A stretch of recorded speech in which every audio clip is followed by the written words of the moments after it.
ইমাম সাহেব, এই যে আপনার দুপুরের খাবার। আলহামদুলিল্লাহ, আল্লাহ তোমার পরিবারকে সুস্থ রাখুক ভাই। হুজুর, জি ভাই, কিছু বলবা?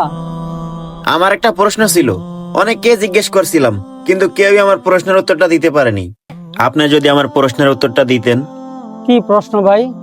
হুজুর, প্রশ্ন হলো, আমি পুরানো কথা একেবারেই বলতে পারি না। কেউ যদি আমাকে কষ্ট দেয়, সেই কষ্টের কথা আমার মনের ভিতরে থেকেই যায়। ভিতরটা আমার পাথরের মতো ভারী হয়ে থাকে। এখন আমি এখান থেকে বের হব কি করে? উত্তরটা খুব সহজ, চলো আমার সাথে মসজিদে চলো, সেখানে উত্তরটা পাবে। এখনই যাব হুজুর?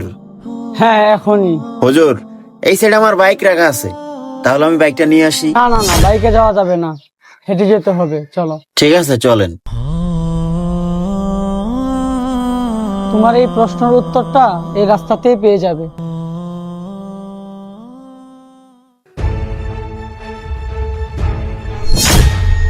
এই দাঁড়াও। কি ব্যাপার, হুজুর আবার দাঁড়াইতে বললো কেন? এই পাথরটা তুলো। কেন হুজুর, এই পাথরটা দিয়ে কি হবে? তোমাকে তুলতে বলছি, তুমি তুলো।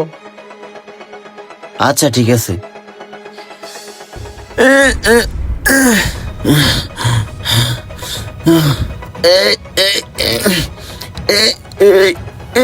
হুজুর, মসজিদ আর কত দূর? এই তো একটু সামনে।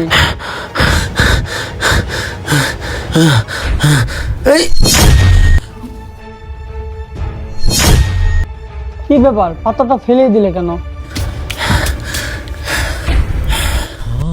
ফালাই দিব না তো কি করবো? এত ভারী পাথর নিয়ে আসা যায়?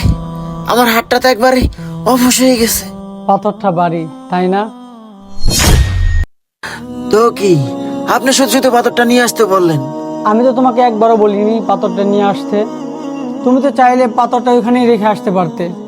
তো আপনিই তো পাথরটা তুলতে বললেন। হ্যাঁ, তুলতে বলেছিলাম তোমাকে বোঝানোর জন্য। এই পাথরটা তুলো। কেন হুজুর, এই পাথরটা দিয়ে কি হবে? তোমাকে তুলতে বলছি, তুমি তুলো। আচ্ছা, ঠিক আছে।